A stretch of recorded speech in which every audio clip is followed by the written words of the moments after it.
Hello, everyone. Welcome to Radically Loved Radio. I wanted to create a place where people could go to when they need inspiration, motivation, or just tools to create a radically loved life.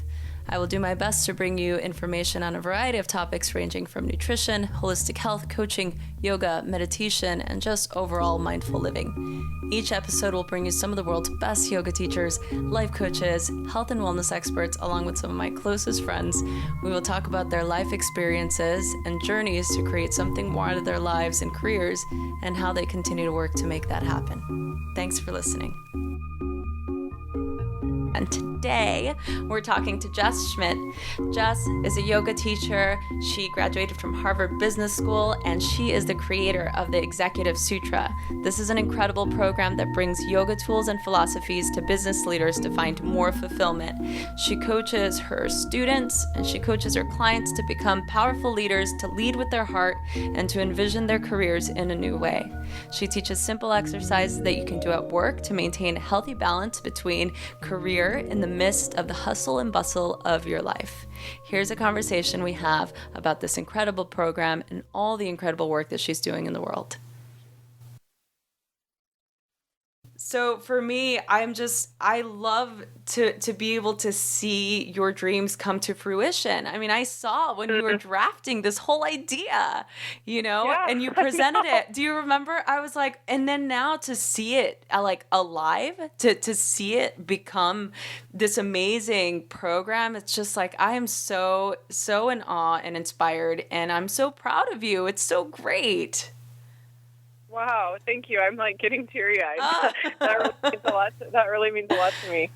Yeah, well, I mean, it's just seriously, I mean, because I just know how much, I know how, first of all, I know you, I've known you for years, and I know how passionate you are about this, and I know how much this means to you. So to be able to see, people like you that have something that they're so passionate about, especially something as important as this, like bringing mindfulness to executives and bringing, these yoga tools and philosophies to these leaders. And you're working with the top of the top leaders in the world that need this the most. So I think it's so incredible that there is somebody like you that's this passionate and this caring, that's doing this for everyone. So thank you on behalf of the world.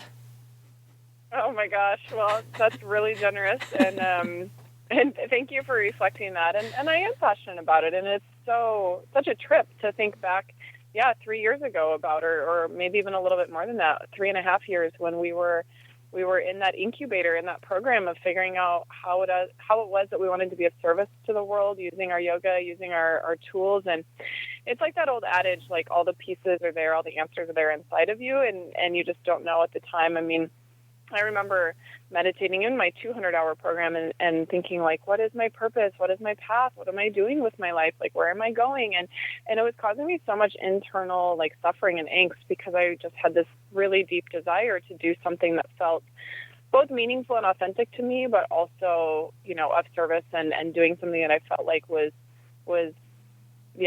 just doing something to help the world. It sounds so cheesy. And then to go through the 300-hour and it was basically started with the seed of this idea, this book. I wanted to write a book called Executive Sutra, Yoga Wisdom for Leaders, and bring business tools to corporate America. And where that really came from is that when I worked for businesses, both big and small, even nonprofits, not particularly businesses even, I just saw how much of each employee's experience at work was related to their experience of their manager. Mm-hmm. Like the person that they worked for was like the most important thing for most people in their work. Were they getting the feedback that they needed to continue to improve and to feel like they had added value to the team? Were they given the space to be inspirational and to come up with new creative ideas and implement new things and come up with new services? Could they connect with customers and clients and really build strong relationships? I just think a lot of our self-actualization comes through our work in the world and our creative projects in the world and our relationships at work. So that was always my favorite part of being a manager. And when I started meditating and learning yoga over 10 years ago now at General Mills, there was like a little sign saying meditation and yoga for stress. And I thought, I need that. Like, I didn't even really know what yoga was. I didn't even know what yoga was. I didn't even really know what meditation was. I had started Pilates. That was like my gateway drug into yoga, I always say. Like, helped me find some mindful movement. And yeah, I was in a really high pressure role, totally in over my head. I was 25 years old at the time, responsible for like millions and millions of cases of Nature Valley granola bars getting onto the shelf. And it was just very interesting. I was traveling like every other week, going to all these factories and plants, and I went to this thing, and I was late. Like, I was chronically late at that time, and slipped into the conference room. Everyone had their shoes off, and they were sitting cross-legged on the floor, and it was quiet. And I was like, oh, this is different. Like, it felt different in my body when I walked in that room. And I sat, and I don't even remember what happened. I just knew that it like impacted me profoundly. And we did a few yoga poses like Warrior Two and some other things for focus. And I actually didn't even really like the yoga that much. I was like, whatever. I'm a runner. I kind of had an identity around something else, but I really liked the meditation and the mindfulness aspect. And luckily enough, at General Mills, they gave free yoga classes twice a week. So I started going to those classes. And I still didn't even really like the yoga, but I liked still Shavasana. I know, it's so funny. I like the Shavasana, what we resist, right? Yeah, that's right. I had so much ego. I remember doing Half Moon and being like, I hate this pose. I can't do it. This is stupid. I don't like the teacher's voice. So much negativity, which is just funny now. It's so great how we can unfold in different ways. And yeah, to make a long story short, that completely put me on this trajectory. And even when I was in business school, I didn't think, oh, I'm going to go be a yoga teacher and start my own business doing this. But I've honestly never been more fulfilled. Like, I had a moment last week where I thought, I am in love with my life, with especially my professional life. Like, I feel like I'm doing exactly what I want and need to be doing right now. Mm-hmm. Yeah, wow, that's so great. That's and that whole process is just it's so interesting to see the unfolding of that whole thing, and to actually see your own life go, I mean, to become congruent to where you feel at home is such a beautiful process. And I've myself, like I've experienced that sort of congruency in my life too.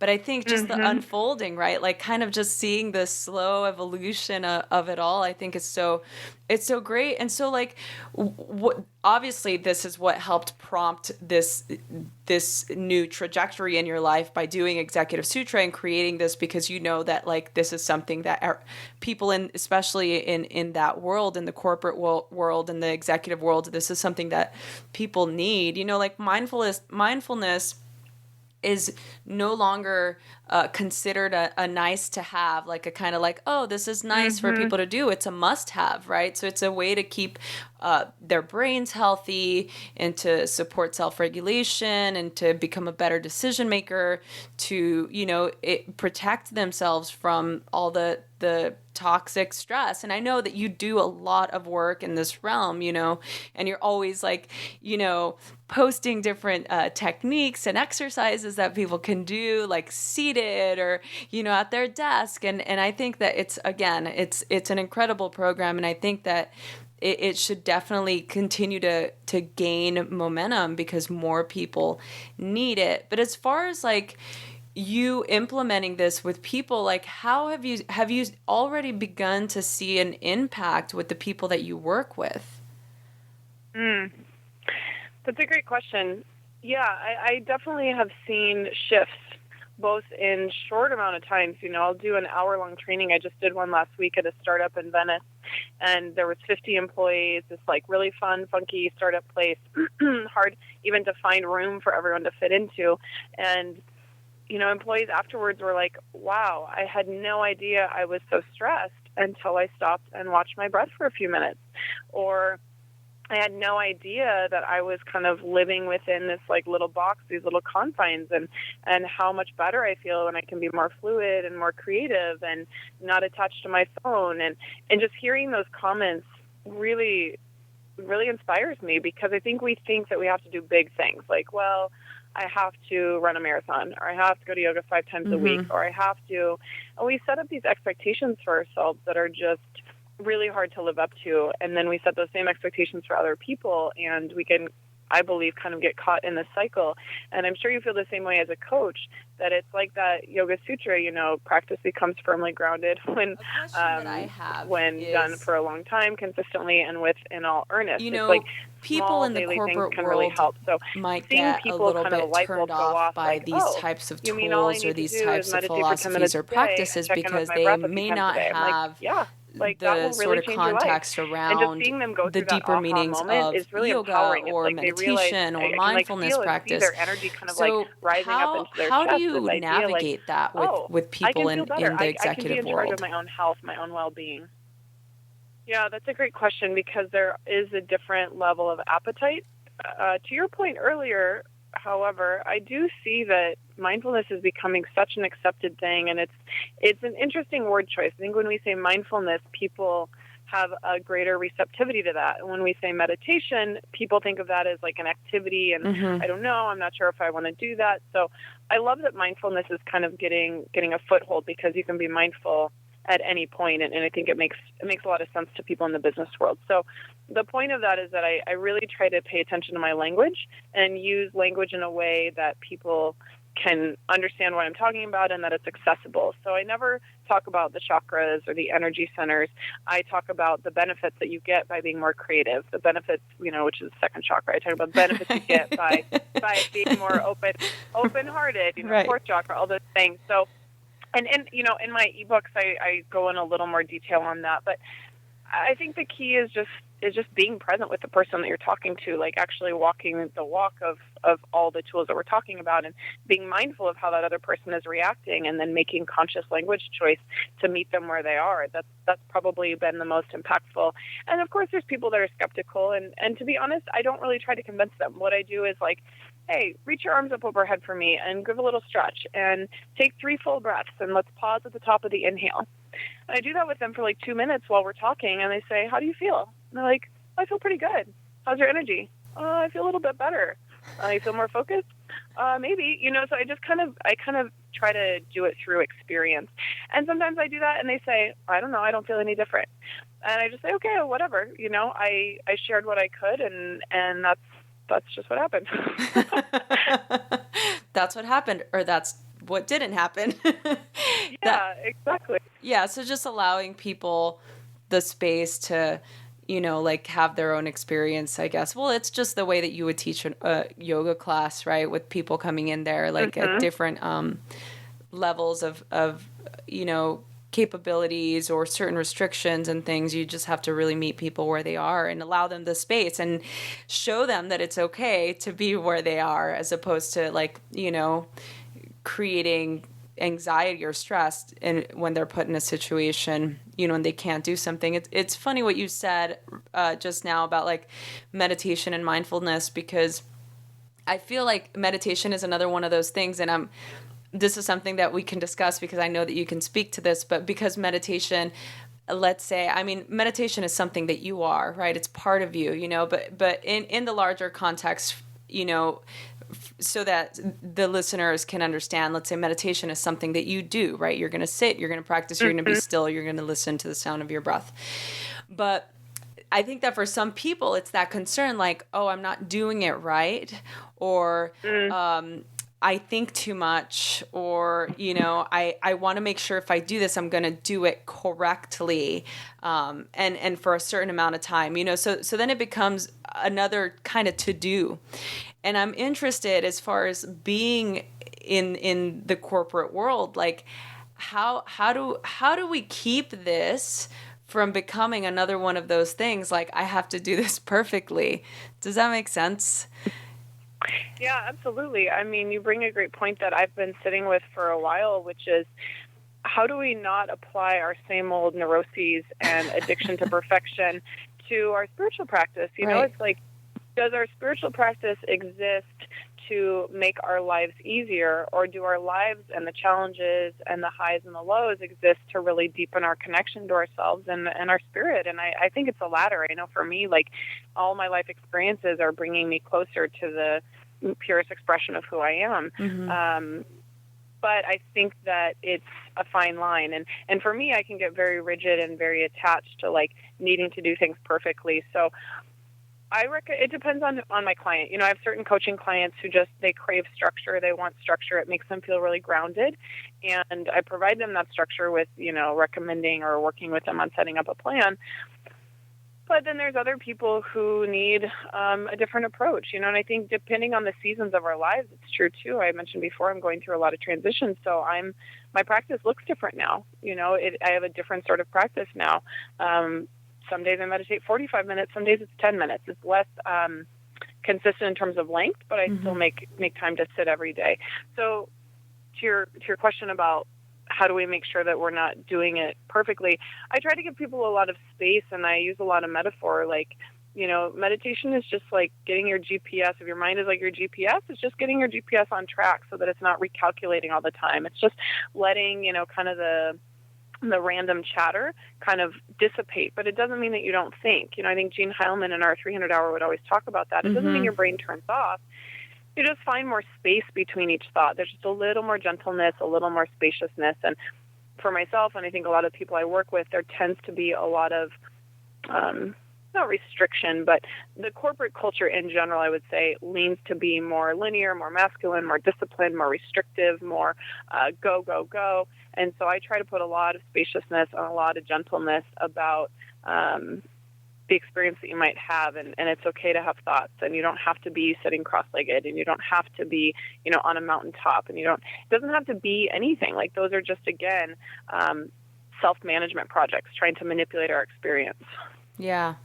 Wow. Yeah, it's so beautifully said. Exactly. I think it's absolutely what a lot of people need to hear. And I think that a lot more people should become curious about, how this practice might help evolve their life. So you mentioned that you're going through a lot of different transition in your life. And as we all do, we all have our, peaks and valleys that we go through. How do you continue to maintain that discipline for yourself? Like, to be able to sit and meditate, like, do you meditate a certain time? Like, do you do it in the morning? Do you do it at night? What does your practice look like when you're in transition? That's a great question. And I've noticed a huge shift for me in the last few months. And it's actually, for me, not about discipline anymore, which might be blasphemous. You and other people might be like, what? I'm like, what? No, I'm just kidding. Yeah. It's more about, just really honestly, it's more about devotion. Like, it's more like, oh my God, I'm so excited to be able to sit. And yeah, some days it's 10 minutes, and some days it's in my car. And some days it's just like stopping and looking outside for 5 minutes and watching my breath. Like, I don't at this point have like a specific time in terms of length. I don't have a specific time when I sit.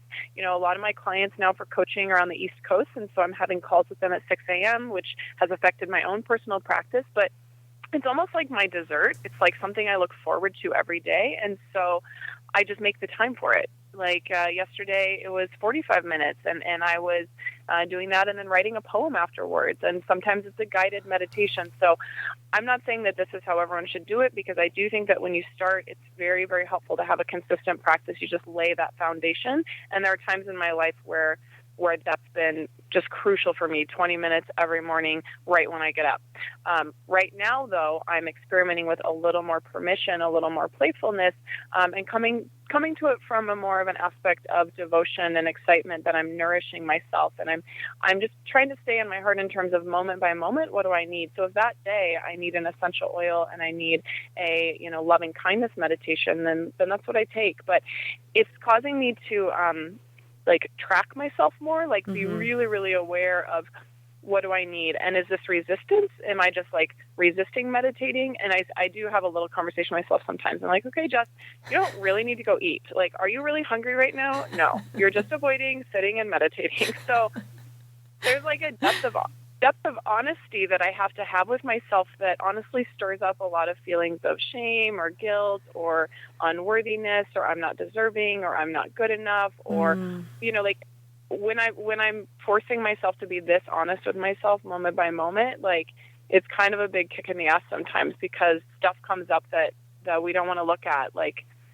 I can be narcissistic, I can be ego driven, I can be self-serving, like all those things. And I can also be running away from myself. So yeah, it's been kind of like falling down a hole, but kind of in that darkness, I've been able to really get more in touch with what I really want and what's coming from my heart versus what's coming from my head. Yeah, and that's what you're teaching in Executive Sutra as well, is to it's basically it's everything that you just said. It's to be able to be in that place and still feel powerful and empowered, but leading with your heart and still tuning into that deep listening to really listen to what it is that you actually need and giving yourself that space. I think it's great that you're able to do that and that you practice that and that you're teaching that, you're putting that out there in the world. What sort of what have you seen, especially now? Like, so I mean, look, we're constantly bombarded by information, technology, social media, work, and the people that you work with, and just with us, running, our own businesses, essentially, right? It's like there's just so much information happening. So how do you think, what are some tools that we can do that you can give us in order to kind of stay grounded and kind of decipher through all that, like, information? Yeah, that's a great question, because I feel that too. I get so many emails, and it's not that I am trying to shut myself off from the world, because I actually want to read those things. Like, I want to read those articles. I want to see those TED Talks. Like, it's not from a lack of desire, but like you said, practically, like, how do we focus, and how do we know what it is that we want to work on? So one of the things that I do with my clients, which I believe is one of the videos on my website, and if not, I can send you the link. It might be a hidden link. Fine motor movements actually help the brain to focus. It gives the brain something like small to stay focused on, but then gives it also space to kind of synthesize and process other things that are happening. So if you just put your hands on your thighs with your palms face up, and reach out through your fingers on your inhale, so you're opening your palms. And then on the exhale, you bring your thumb and your first finger together and kind of close that loop. And then you open, and you can just go finger by finger, like bringing the thumb to each finger, inhaling to open and exhaling to touch.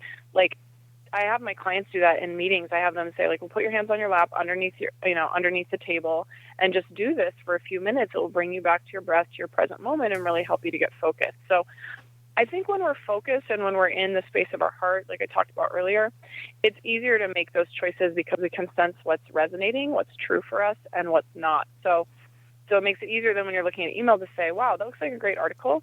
Truthfully, I'm only going to be reading that because I think it's something I should do to stay up in my industry, but I don't really want to read it. So maybe I should just let that go. Maybe I should just delete that. That's just a little example. Or I really want to read this email or respond to this thing, but truthfully, I don't have time. So instead of saying, oh, maybe let's talk about it, I say, no, actually, this doesn't fit for me. Can you check in 3 months? Like, there's so many small little decisions we make moment by moment with our attention and our awareness that just take a lot of energy to look at what our patterns are. Yeah, I think that's a really great practice, to be able to just basically like stay on your lane, like stay on your lane and just, stay on the course and don't deviate. So another question to add to that is, how do you stay on your path? Like, how do you stay in your lane when you're getting all of this information and you are in an industry where there's new studies coming out and there's new scientific evidence of how, beneficial meditation is, and, how many people in the workplace really need this, or, there's these new yoga techniques that you can use, and like just staying on top of it all. Like, how do you stay in your lane, on your path, doing what you're doing without feeling like, wow, there's so much more information, now I just want to add it all in?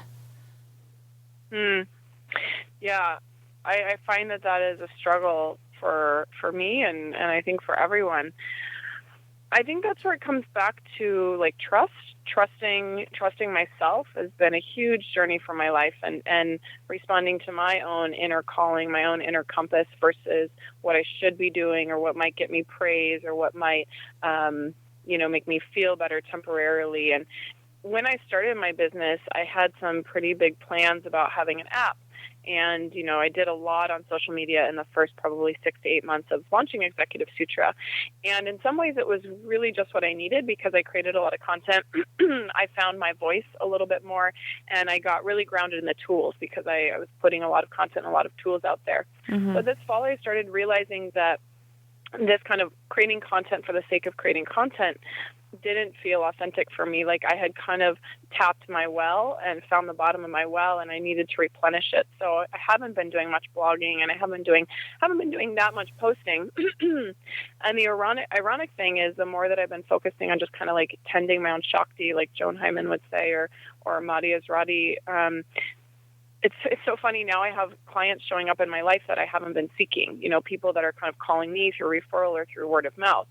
And I think that having that balance between putting things out there and accumulating new information, dissipating it out, synthesizing, being the microphone, but then also contrasting that with taking that own time for self-care and for finding your own inner voices. It's just a delicate balance. And I'm not saying I'm not going to go back to blogging and doing all those things, but I kind of basically said, what is the minimum required for the next little bit? What's the minimum amount that I need to get done? So to answer your question, staying on my path has been giving myself space to both create and then also take a break from creating, and notice when I'm creating in a place that's inauthentic, which is just kind of keep the machine going, which is what I'm so against, within anything, within media, within business, whatever, like let's actually be mindful and not just like keep output, consumer. So I had to learn that on my own. I had to kind of practice that. So I'm trying to think if there's anything else coming up for me related to staying on my path. Oh, I do want to talk about something that is kind of tender for me to talk about, but I think has been part of my journey, and maybe it'll be helpful for people listening, and jealousy and competition. That's something Let's within talk the yoga about world. This. Yeah, I think we should, honestly, because it's something within the yoga world, especially within social media. I see people's posts sometimes, and I feel like, why am I not doing that? Like, oh my God, they're doing so many amazing things. And I can easily go into a place that's not healthy. It's just not a place of creation. It's almost a place of destruction. And I have to really watch myself on social media. And it almost always happens when I don't feel good about what I'm doing, either in my personal practice or in my life or in my business. And so there's definitely times where I just take a few days and I'm not on social media. I'm trying to come back to myself and what is it that I want to create, and being okay with not being all things to all people and kind of on all the time. And I think that relates to the corporate stuff too, because I think there's oftentimes a lot of competition, whether it's political competition within a company, whether it's, our competitors and this kind of like beating everyone to the punch, this kind of like war-like mentality. Yeah. So for me, just this practice of being more gentle, being self-loving, realizing that it's more important to create from the heart than to like keep up with everyone else is like a daily practice for me.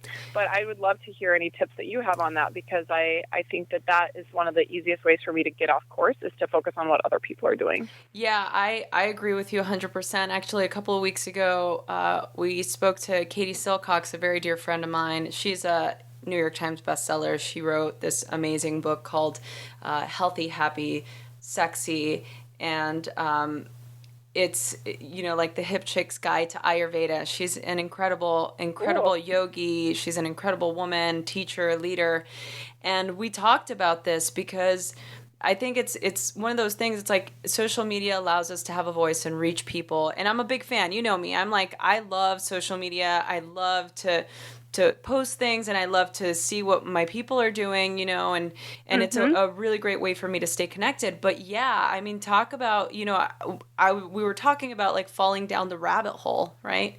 And so for me, I go through those moments of like the scrolling and the clicking and the clicking and the clicking, and then I have this this talk that Yoga Rupa Rod Stryker, my teacher, and it echoes in my mind sometimes. And he says, when you're scrolling, clicking and clicking, he's like, you have to think about what destiny is not happening while you're doing that? Mm-hmm. Like, what destiny is not happening because you're focusing on everyone else's, right? And so, and another thing that I think about too is another mentor of mine. This is years ago, and I'll never forget that he said this because it applies to so much in our lives. Is like when you're looking at others' successes or you know, all the things that they're doing with their lives or all the things that they have, you're comparing all of their outsides to your insides, and it's never going to quite add up, right? And it's so true, right? So it's so true. We can look at it when we're doing that, and we fall into the hole of like, oh, you know, like this is a really great idea, and oh, I really want to do that. Instead of like going from a place of like feeling inspired, you go into a place, especially when you're not in a good place in your life, when you start to feel like shit, you know, and it's just like, okay, now not only am I not happy with the way things are going, but now I feel even worse because I feel like everyone else has it together and I'm falling apart, you know, but I think it's something very natural and it's something very real that happens. And I don't think that it's talked about enough. And we see it with us, like in our world, we see it too. We see it in the yoga world all the time, you know, and it's like, I'm all about abundance and there's enough for everyone, and I want to help build. And that's one of the reasons why I started this program, this podcast, is because I want to talk to like all the big leaders. I want to talk to all the teachers and coaches and authors and artists and, you know, designers. Like, I just want to talk to people in this world to see how we can continue to create community and how we can continue to lift each other up and talk about the things that bother us and talk about the things that knock us down, and how do we come out of that, you know, and emerge with a more stronger sense of being. Right. And I think it's important to be able, but to address those things and address those sort of like jealousies and feeling like, you know, a little envious of, you know, so and so going to like some really amazing conference and you know, you not, whatever, you know, and it's like, it's true, you know, like I want to be doing all of those things too. Like I want to be like traveling the world and like doing amazing things. Like, yes, I do. And I will, but I'm also very realistic and like I know that I have a path and I trust it. So it goes back to what you were saying about devotion, right? And to me, it's all about having that devotion and having faith that like things just work out. Things will work out for me the way that they're meant to work out. And I'm going to do the work. That doesn't mean I'm just going to be like, okay, just universe, take care of me. And it's all going to be okay. You know, it's like, no, I know I have to wake up and I have to do the work. And I'm like, I love what I do. And to your point that you said earlier about really like having this romantic relationship with your career where you're just like so in love with where you're at. And I get that because I love what I do. I wake up every morning and I'm so grateful that, wow, I get to do this for a living. Like, you know, a handful of years ago, I was not, you know, I was not doing what I loved. And so I know the difference and I can be really grateful for that. So the moments that I start to feel that sort of nudge, I have to turn it off. It's like what you said, like I have to take a break and be like, okay, I'm getting a little too wound up. I'm getting way too much information. I'm getting way too many ideas. And it's that sort of the pumping out the content, right? It's like, okay, I got to make sure that I got to do this, and this. And I got the newsletter I got to do, and I got this, and I got to post, and I've got to like call these people, and I got to book this thing. And it's like, okay, hold on. What are you doing?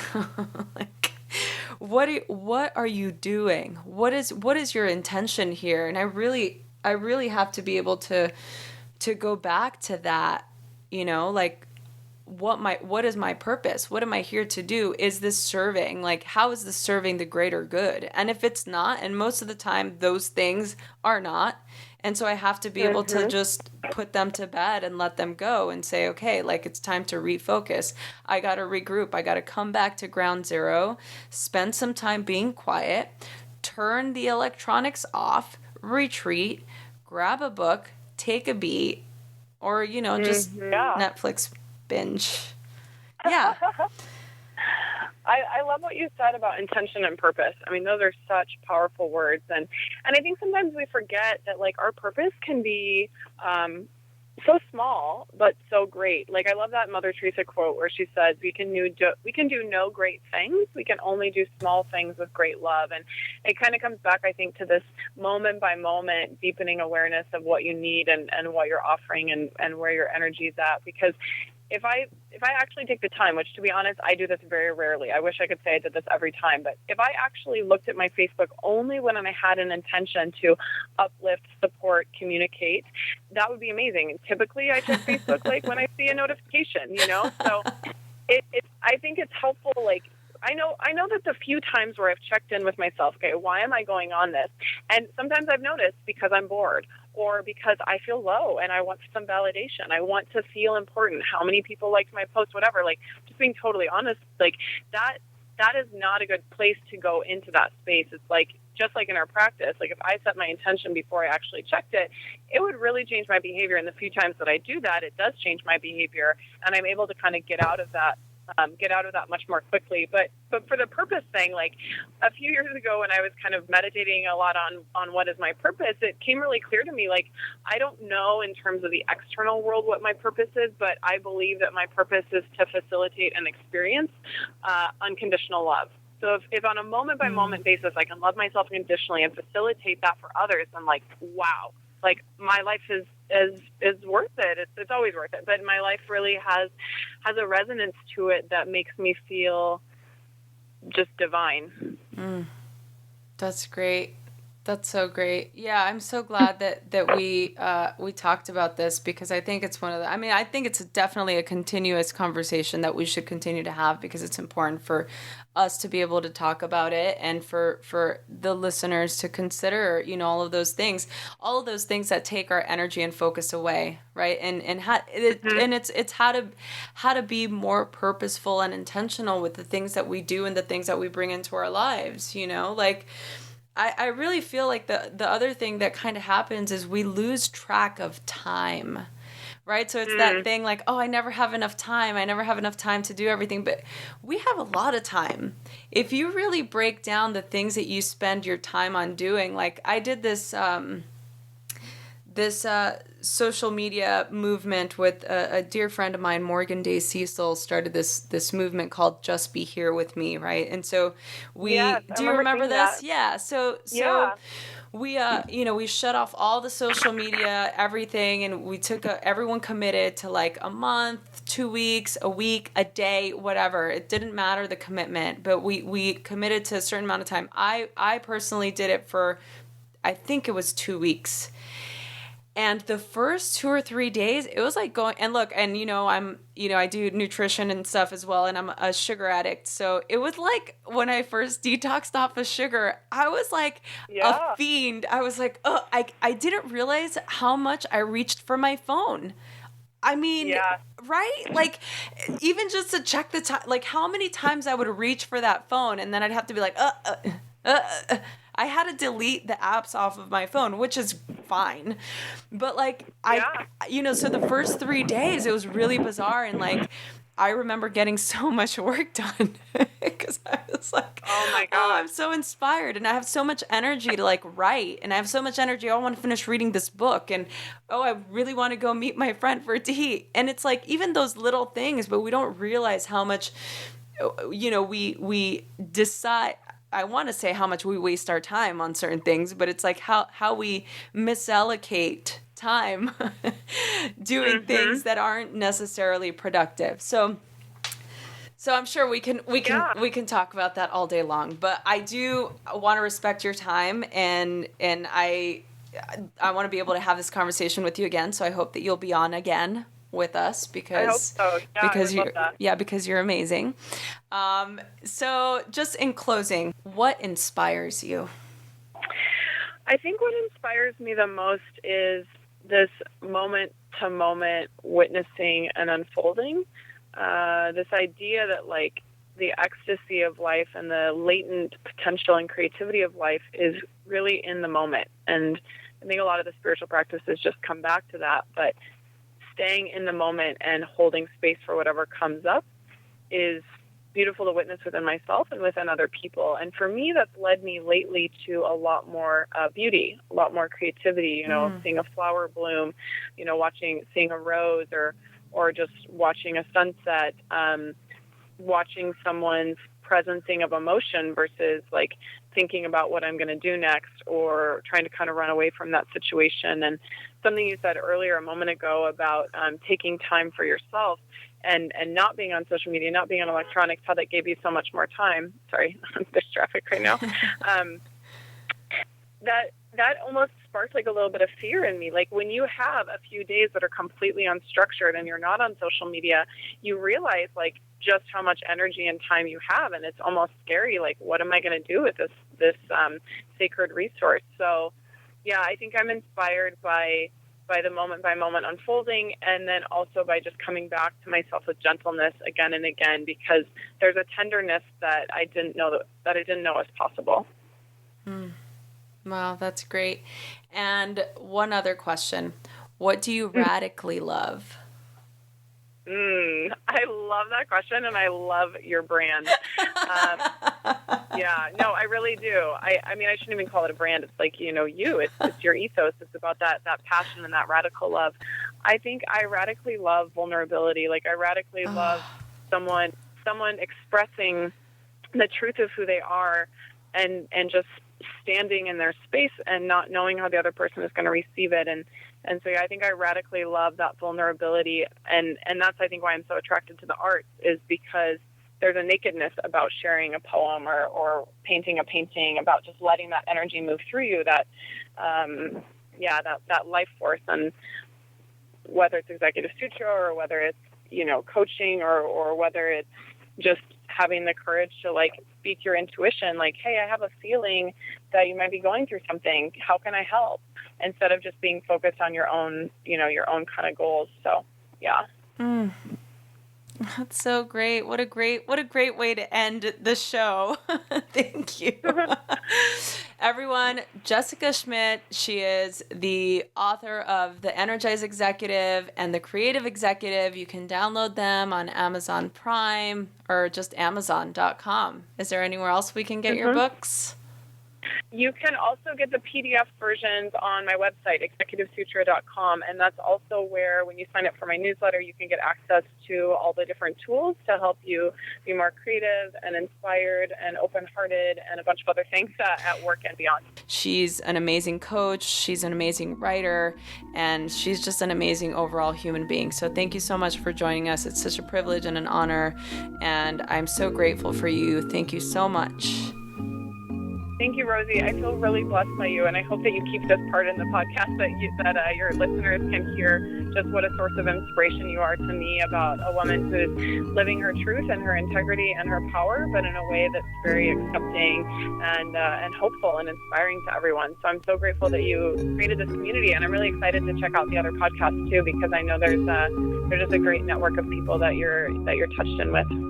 Thanks everyone for listening to Radically Loved Radio. For more information, you can go to radicallyloved.com. You can follow me on all the social media outlets: Instagram at Rosie Acosta, Twitter at Rosie Acosta, Love Radically on Facebook, and I'm sure there's a bunch of other things that I'm not mentioning, but I'm sure you will find them if you're looking for them. Thanks for listening.